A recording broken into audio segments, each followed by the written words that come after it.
Good morning, good afternoon, or good evening. This is Pamela, and you are watching Pam Entertainment TV, where we review movies, television series, and incidents in pop culture.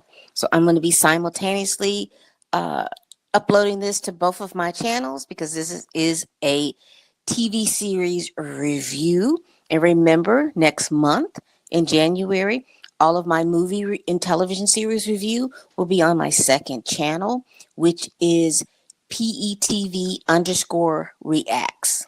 Again, it is PETV underscore reacts.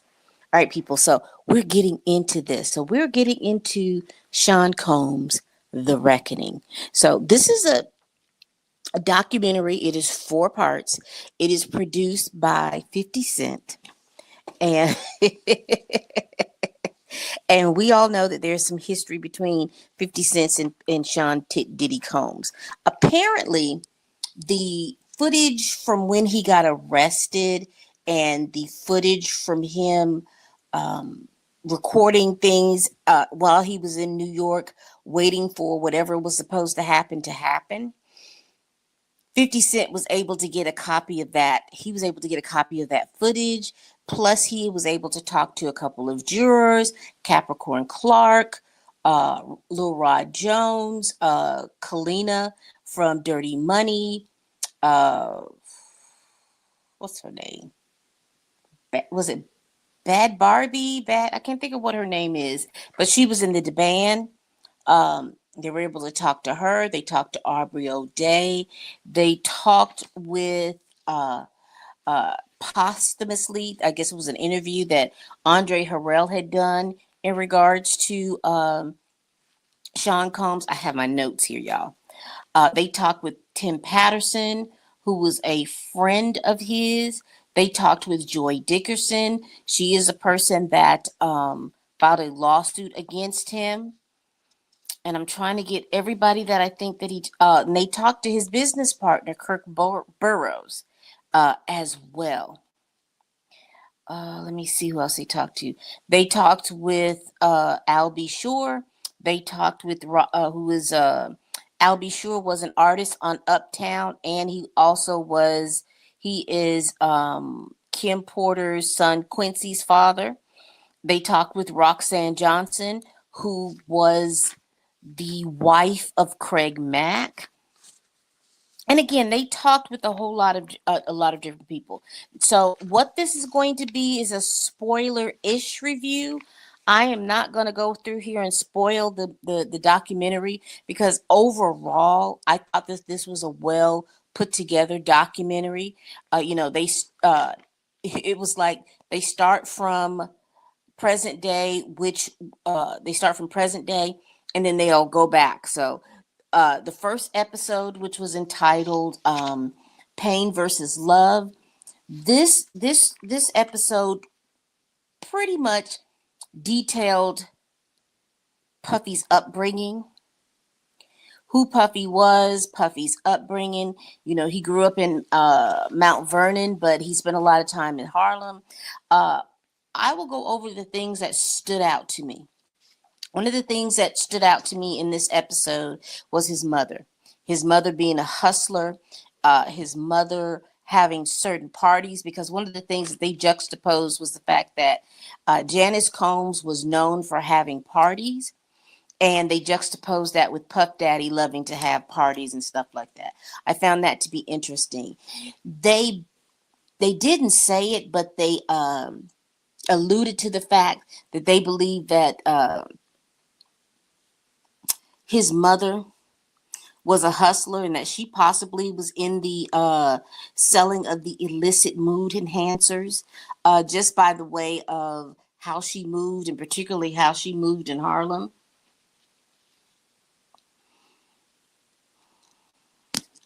They also talked about how she, let me see what was interesting.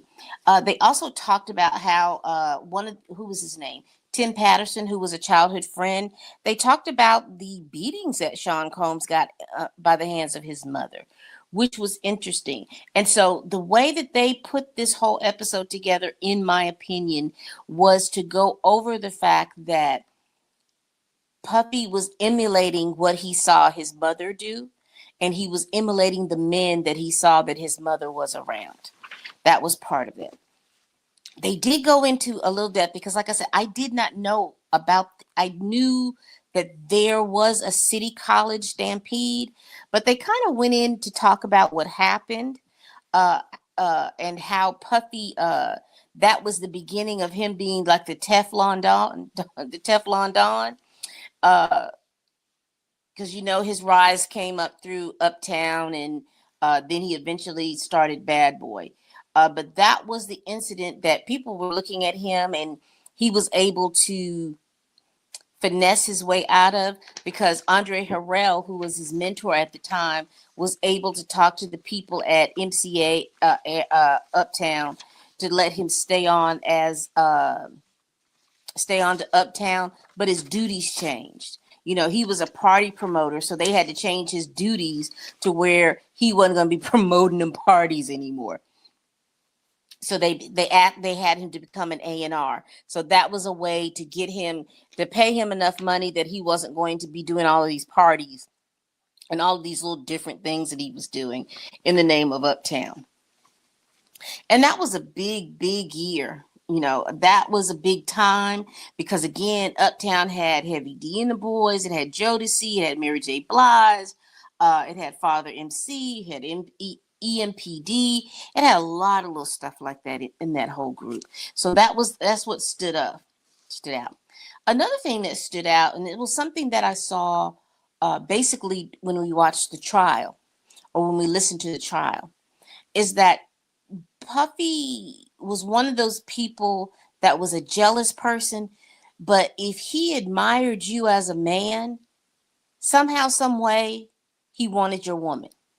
Or if he was pissed off at you about something, somehow, some way, he wanted your woman. Because I did not know that Misha, the first, his Justin's mother, was dating Erick Sermon from EPMD.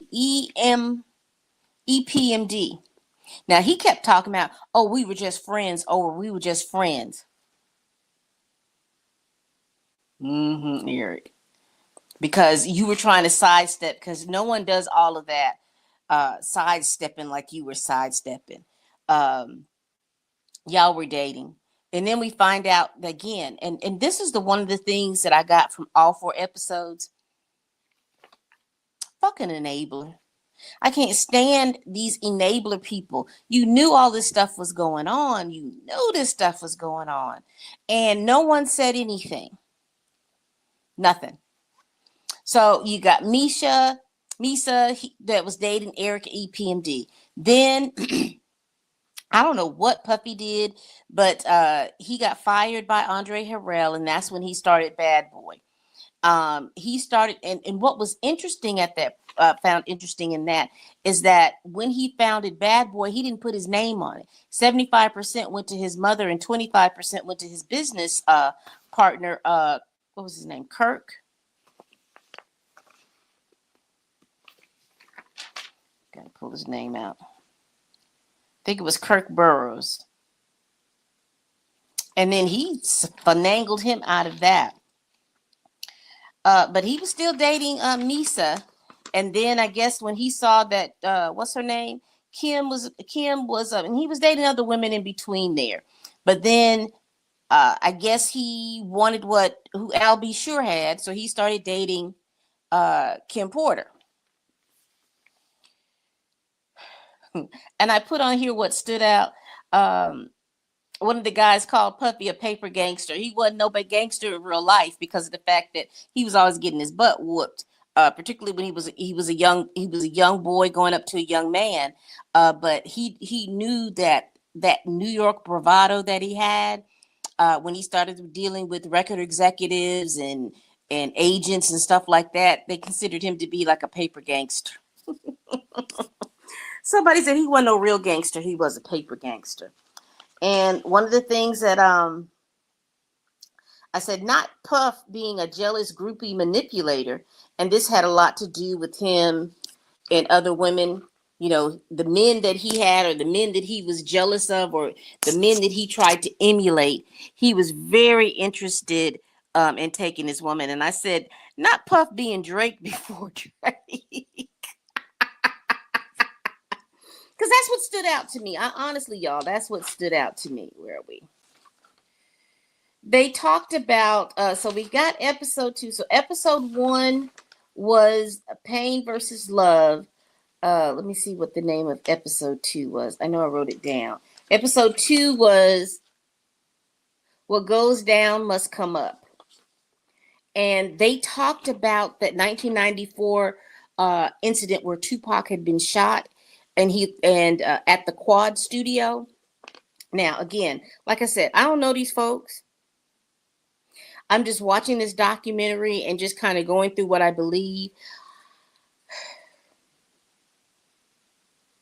They were talking about the relationship between Tupac and Biggie, and the relationship between Tupac and Biggie was genuine.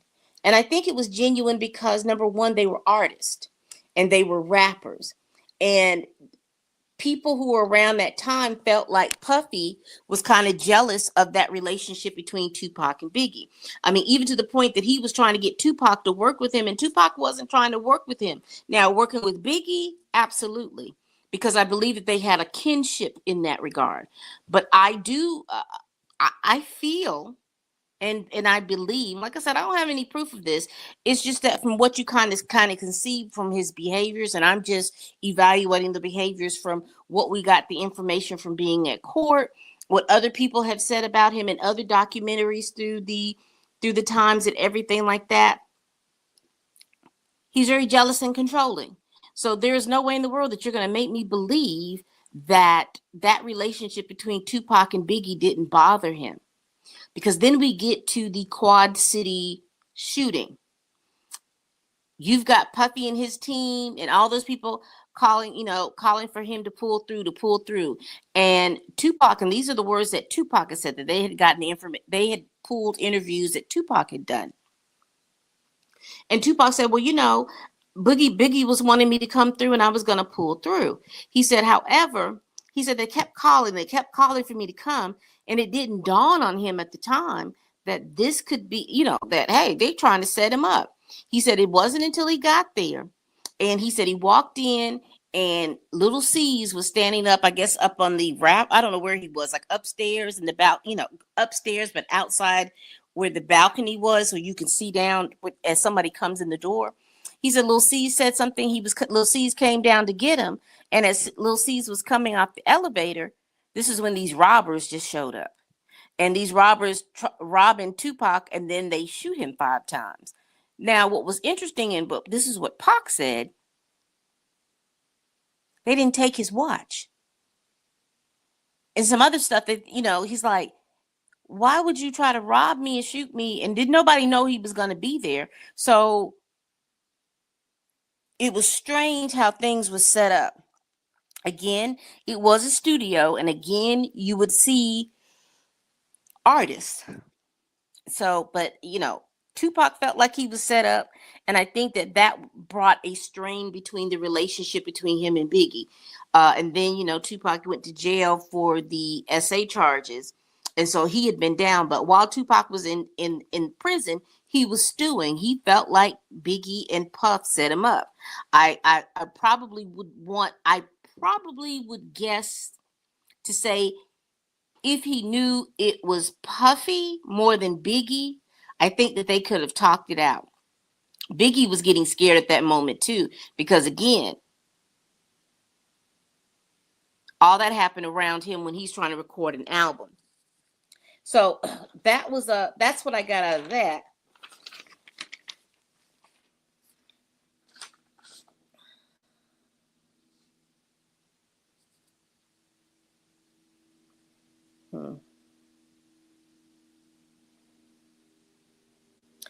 The business partner described some incidents where he saw the freakiness or this level of Puffy that he wasn't privy to before. Because he talked about Puffy was paging him to come to his office, and when he got to the office, he sees Puffy in the middle of getting sexual services performed on him. And when he asked, well, why did you call me to the office? He was like, nothing, nothing. We'll just talk about it later. He felt like Puffy wanted him to see him do that and get his reaction to all of that. Then we get the information about from Roxanne Johnson. And this is where we started getting information about Puffy and how he was treating his artists, where, he was getting all the money and the artists weren't getting anything but the advances that they had. And then he would shuck and jive with them about money and stuff like that. So like Craig Mack was like, he got his advance, and he was Grammy nominated, but he was broke. He wanted to go on tour, but he didn't have the money and the record label, or nobody was backing him and able to go on tour. But Puffy was working with Biggie at that time, and so he was becoming disenchanted. And so this is where we see the beginning of how Puffy was treating his artists. He I can't remember if it was his childhood friend or if it was his business partner Kirk that said that it seemed like Puffy was jealous of actual artists because he had the ability to move the crowd. He had the ability to get the crowd to the place in the venues. He had the ability to see the big picture and put it all together. But it seemed like he was jealous because he wasn't an artist. He didn't have the musicality. He didn't have any of all of that. He wasn't the artist. And so though he would smile and kiki in your face, there was a level of jealousy in regards to that. Episode 2, one of the things that stood out to me was that Suge Knight was Al B. Sure's bodyguard. Because I was trying to figure out how that relationship worked or did not work. But we see that Suge Knight was Al B. Sure's bodyguard. And also that is how Capricorn Clark met or knew of Puffy, because she was best friends with one of Suge Knight's children's mom. And so all of that happened. So when Suge Knight opened up Death Row, Bad Boy was competing with Death Row because he opened Death Row in 92. We find out that Death Row was courting Craig Mack.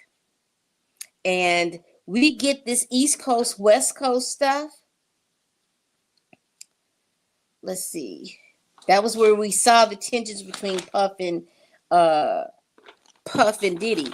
But they said that whole thing started out in ATL when, again, another incident of a shooting where Puffy is around, where one of Suge Knight's guys got popped and was unalived. And so they're saying that incident, according to Mark Curry, was the catalyst for this East Coast, West Coast beef. And so, again, I talked to you all about when Pac was in jail. He believed that Biggie was part of this, of his 1994 shooting. Because they were saying something about somebody, one of Biggie's homeboys was the one that shot Pac. And then we find out Puffy had ties to a guy named Zip, who had ties to a gang back in LA. They go to, because then we're getting to Biggie's demise.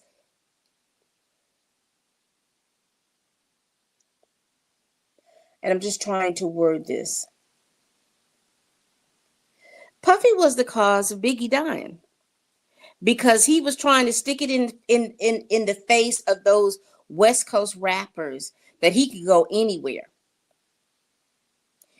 Because his business partner Kirk said that him and Biggie were supposed to be on a plane going to London to promote an album, and that Diddy canceled it because he wanted Biggie at a party while they were partying in LA.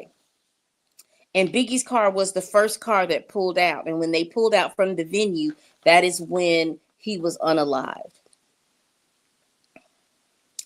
So episode 3 was Official Girl, but I wanted to talk about this. This was interesting because we as a public, I guess, again, you look how media was back in the day, and everybody didn't get the information as quickly as we can get it now.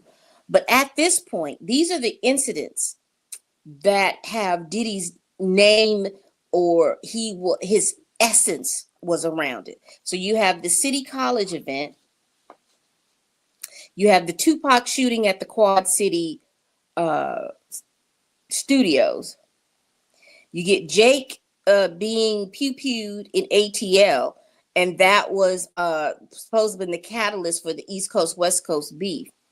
You have Tupac's death, you have Biggie's death, you have Shine shooting at the nightclub, pew-pewing at the nightclub, which got that woman injured in her nose, in her face.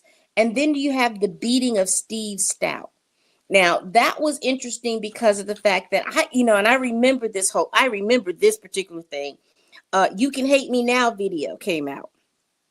And it was with Puffy and Nas. And Puffy had a scene to where he was like being crucified like Jesus. Hezekiah Walker said, "Hey man, you can't have that. You making a mockery of Jesus and Christianity and stuff like that." So he was like, "Cool." Puffy was like, "Cool, Hezekiah, I'm gonna get it taken down." So then they go to Steve Stout to get the stuff taken down. And I guess Steve Stout said, "It's in. We're not taking nothing out." And they beat that man down to the white meat. And they go over like what happened in the Las Vegas fight and things like that.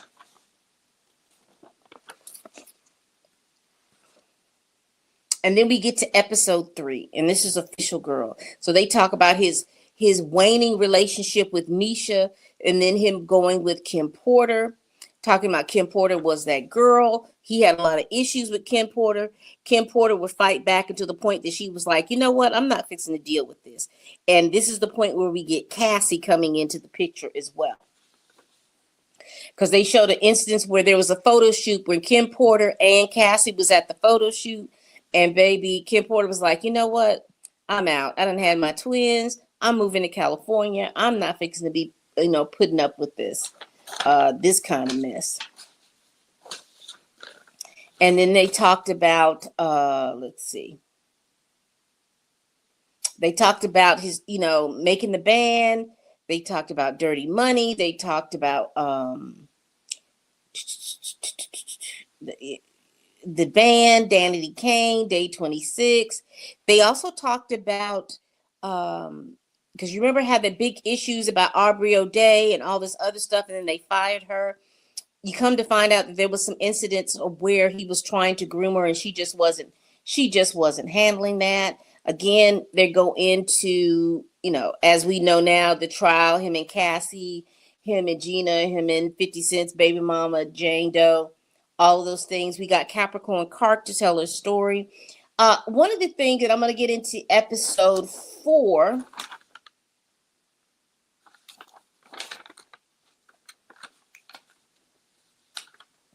which was Blink Again.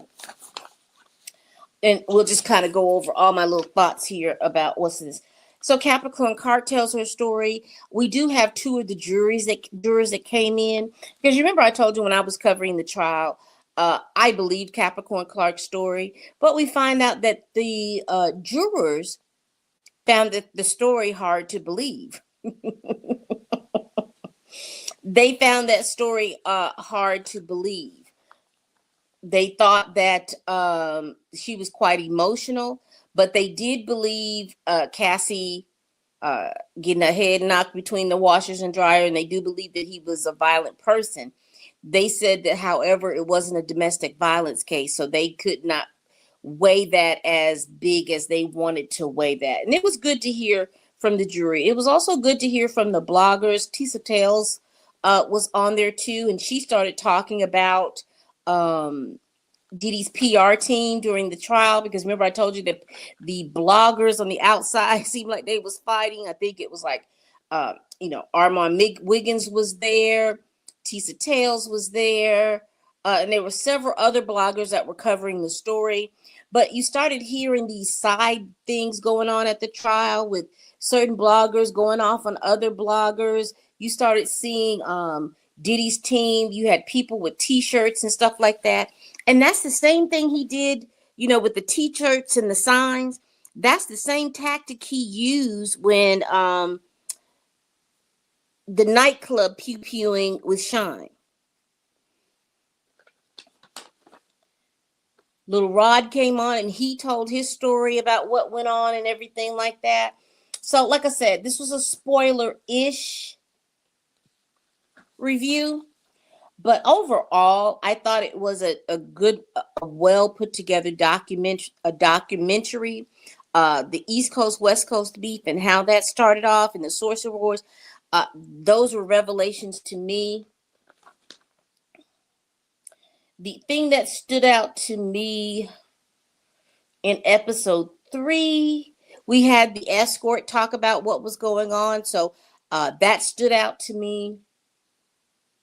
What stood out in episode 4 is that we find out that Diddy got 100 civil cases against him. 100. And at the time that he was moving in on Cassie, that's when he had his Ciroc deal. Let's see.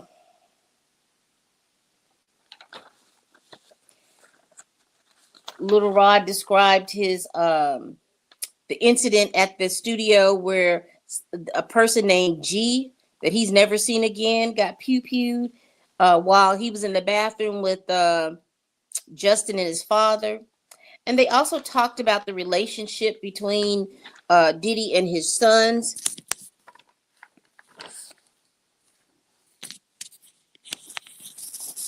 But lastly, I wanted to talk about the footage that we got with Diddy as he was in New York back in September of 2024. And then they arrested him for his initial arrested, but he had been there about a week. Just how he was moving at that time. You could tell he was scared. You could tell that he knew the walls were closing in on him, so to speak. And he was doing everything he could to get the PR or the narrative on his side because he was going back and forth with his lawyers about that. You got a glimpse of who he was.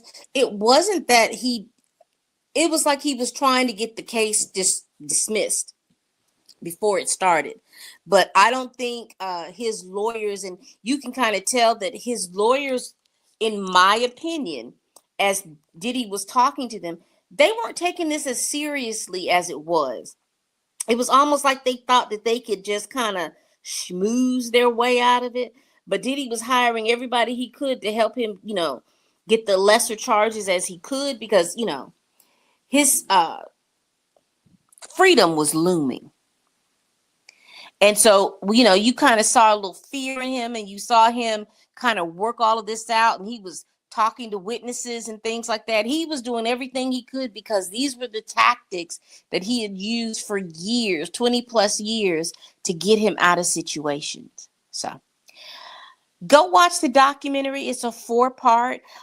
It goes quickly. In my opinion, it's about, I think they're anywhere about 40 minutes per episode, but it goes quickly and there is a lot of information. Like I said, this is a spoiler-ish review that I really would want y'all to get into.